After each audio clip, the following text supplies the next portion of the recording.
Thank you for listening to this week's talk on the Sedra of Ekev, the third Sedra in the book of Devarim, Deuteronomy. And this word Ekev, translated as because, even though it actually means heel, is a Sedra that contains so many important passages and concepts. So we have the second paragraph of the Shema. We have the obligation to say what is referred to as benching or grace after meals. We have the recounting of the events of the bringing of the first luchos, the Aseret HaDibros, the Egel HaZohov, and the second luchos, and so many crucial events of the stay of the 40 years in the desert. And I think that with all of this incredible detail, it's really important to step back and to try to just summarize on one foot how can I internalize all of this? What is the message for me today?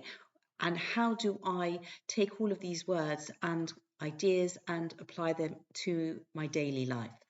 And I think that a fantastic starting place is a posuk in this week's Sedra that actually asks this question: what does Hashem want from me? And that is the verse in chapter 10, verse 12.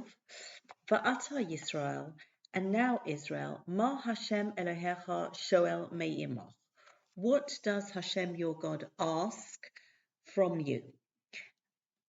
Ki im leyira es Hashem, just or only to be in awe of Hashem. I'm not going to mistranslate the word yira as fear, and we'll see even in this week's Sedra how the word for fear is used in its right context, but this is about cultivating a sense of awe of Hashem.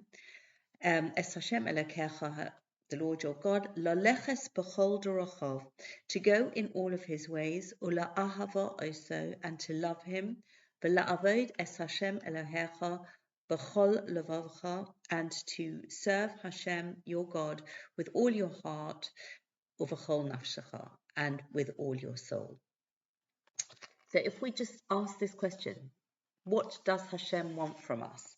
And as we go through our lives and we experience certain events, we actually need to try to have this question at the forefront of our experience, not to just think that we are a random collection of cells and happen to inhabit a human body that is me, and everything that happens to me again is a random sequence of events. This is not how we go through life. This is at each juncture we are saying, what does Hashem want from me? At this point, how can I utilize my gifts, what is happening to me, in the service of Hashem? And so that this is the only thing that Hashem wants. And we have to differentiate, because the words in this pasuk are very, very simple, but they're not easy. So what is it that Hashem wants of me, with all this plethora of detail and 613 mitzvahs? What really does it boil down to? And Hashem is the very fact that the word says, Hashem, Ma Hashem Elokecha Shoel Me'imoch. So this is quite an unusual word in the context. What is he asking from, with you? And I think that this word Me'imoch is suggesting that Hashem is with us in this question. When we ask, okay, I'm in this situation now, what does Hashem want from me? And in the tone that I am genuinely seeking the answer to that, as opposed to being overwhelmed by a challenge or taking things for granted, I am saying, what does Hashem want? He is with me. And when I know that He is with me in whatever I'm going through, then that is the first door that I open to get closer to the answer of this question. Just knowing from this word me'imoch, which actually doesn't quite fit in the plain sense of the word, Hashem is with me. What does He want standing here with me and I'm going through something? How do I find my way through this? And this word, ki im leyira, this is this way again of making that effort to see where we share a root, although the root of to fear is Yud Resh Aleph, and the root of to see is Resh Aleph Hey. The words look very similar. To see and lirot and lira, they're actually, especially when they're conjugated, they look very similar. And I think the most accurate translation of yira is when we have a sense of awe of Hashem, because everything that we're looking at, everything that we can see, and we know that very often what we see is an illusion of some description. It doesn't necessarily mean that even though something is in plain sight, that it is what we're seeing is the reality, and we say that. But equally, when we are going through things, then we are doing that with this sense of awe of Hashem. And the other side of the coin of Yira is Ahava. From this sense of feeling Hashem with me and looking at everything that happens through this lens of awe, of seeing the creation, of seeing everything that is going on around me and seeing it in a perspective of Hashem's involvement, Hashem's constant involvement in the world, from the point of creation through our daily activities and everything that we are able to absorb. We see Hashem's involvement in all of that, and that brings us to the great love of Hashem. We experience Hashem's love for us, and we in turn reciprocate that. And that is exactly what Hashem is asking for us. And this simple but not easy formula that we have from this pasuk is very, very closely connected to the Bnei Israel, to the children of Israel, as Moshe Rabbeinu is addressing them before their entry into the land of Israel.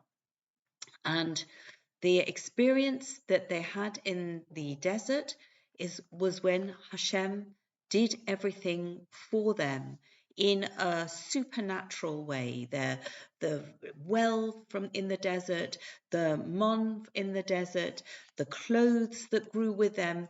It was a spiritual existence in a physical context. And now they are getting ready to go into the land of Israel, where they are going to have a very, very different experience of life. They are going to have to engage with the land. They are going to have to put their own efforts into the food that they eat, into everything that they are doing. This supernatural desert life is going to be a chapter that comes to an end. And so when we are looking at the formula of what Hashem wants for us, we are going to have to apply that from the desert to the land of Israel. And we read in this Sedra of Ekev the most incredible praise of the land of Israel. And we see that in chapter 8, verses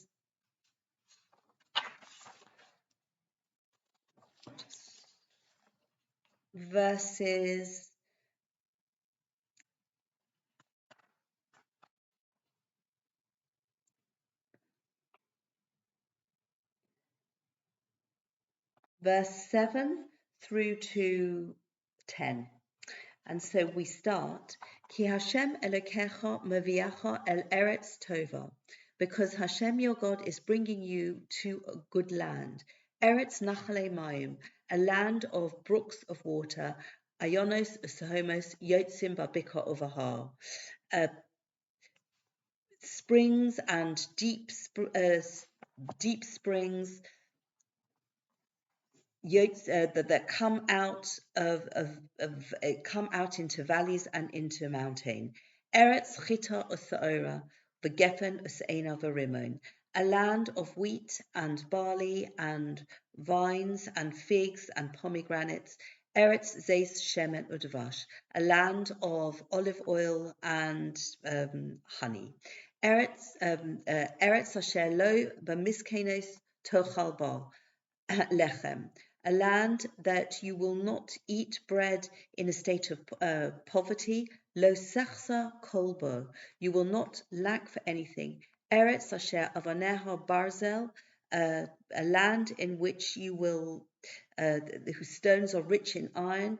Umeharareha tachsov nechoshes, and you will, and from whose mountains you will quarry copper. And in these verses that express the praise of description of the beauty of the land of Israel, this unique land that we have been chosen from Bereshit, from the beginning of time. This is the land that Hashem has promised to us. And in this passage, including the famous verses that describe the 7 species that are particularly associated with the land of Israel, the word Eretz is repeated 7 times. And this number 7, sevenfold repetition, is the idea that 7 is the highest level of physical perfection. We see that Shabbos is the 7th day, and in the value and the significance of the number of 7, that is the highest level that we can attain in a physical context. And so too the land of Israel. This land has the potential, has the capacity to have the highest level of physical, but in the same way that Shabbos is the pinnacle of the week, but it's a combination of the physical and the spiritual. The unique potential of the land of Israel is as well the combination of the physical and the spiritual, the unique, incredible physical beauty that really is something that we experience when we have the right spiritual attitudes, when we follow the words of Hashem. Then we flourish and we are able to witness all of the miracles and all of this beauty. And then the pasuk carries on after we just finished. It says, "V'achalta v'savata uverachta es Hashem Elokecha," and you will eat, and you will be satisfied, and you will bless the Lord your God. Al haaretz hatova asher nosan lach, over the good land that He has given to you. So all of these pasukim together, we count the words Eretz, and that will be 7 times.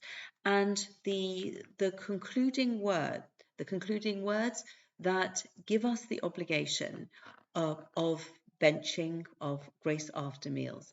And first of all, the concept of blessing Hashem after we have eaten and been satisfied. That is such a crucial aspect of knowing that when we are hungry and we are asking Hashem for food, we're desperate for food, then that is a very visceral, sincere quest and a request from Hashem. But the vital lesson is not to forget that gratitude after we're satiated, when we've finished eating, when we could sort of just forget about where our food came from and how vulnerable we felt when we were hungry. We are now feeling satiated, and with that satiation comes the danger that we forget the source of our blessing. And so the Torah is always that step ahead to show us, to guide us, to prevent us from falling into the trap of not appreciating everything that we have. And this is something that is woven into the formula that we are reading in this particular Seder of Ekev. And just this week in the paper, a columnist was writing about a certain initiative that there was a gratitude poncho that people had pieces of paper on their front and on their back, and everybody could write all the things that they were grateful for, and it was called a gratitude poncho. And I think that what we have in this idea of Achalta v'Savata uvarachta, the importance of remembering to bless and thank Hashem after we, in theory, do not feel quite so needy and vulnerable. That is something that goes to on a very deep level, connecting us and enhancing us in making our lives so much richer with this act that the psychologists are discovering now, that the Torah tells us about from the beginning of time, that when human beings do this, when human beings remember after they feel full, after they've been granted blessings, perhaps they asked for them, perhaps they came without asking, but to always have that acknowledgement, to always have that connection. And then it's not Hashem who needs our thank you, but we are the ones who benefit when we express these sentiments in this way. And so I think that we see a pattern that Hashem is asking from us, that we have this concept of Yira, that we see the miracles in our personal lives, we see the miracles in our history, we see the miracle and the beauty of the land of Israel. And we connect that to this very deep spiritual way of living our physical lives. And then at the very end, we will see the concluding paragraph of this week's Sedra. And it moves from this idea of Yira, which we are feeling when we are having that attitude towards Hashem, of seeing the events of our life in this perspective. And we were saying that Hashem tells us at the end that Ki im shamar tishmarun, this is chapter 11, verse 22. If you will surely keep es kol hamitzvah hazos, all of this commandment, asher anochi mitzaveh eschem la'asosa, that I am commanding you to do it. La'ahava es Hashem Elokechem, to love Hashem your God, loleches b'chol drachav uledov kobo, to go in all of his ways and to cleave to him. V'horish Hashem es kol hagoyim ha'ela milifnechem, and Hashem will cause you to inherit the land of all of these nations, milifnechem, from before you, v'yirishtem goyim gedolim v'atzomim mikem, and you will take over nations that are greater and stronger than you. Kol hamakom asher tidroch kaf raglecha, that every place that the sole of your foot will tread bow on, lachem yihyeh min hamidbar v'halavanon, it will be for you from the desert and the Lebanon, min hanahar nahar pros ad va'ad hayom ha'achron yihyeh gevolchem, and from the river, the Euphrates River, until the Western Sea. Lo yisyatsev ish bifnechem pachdem umorachem yitain Hashem Elokechem. No man will stand before you.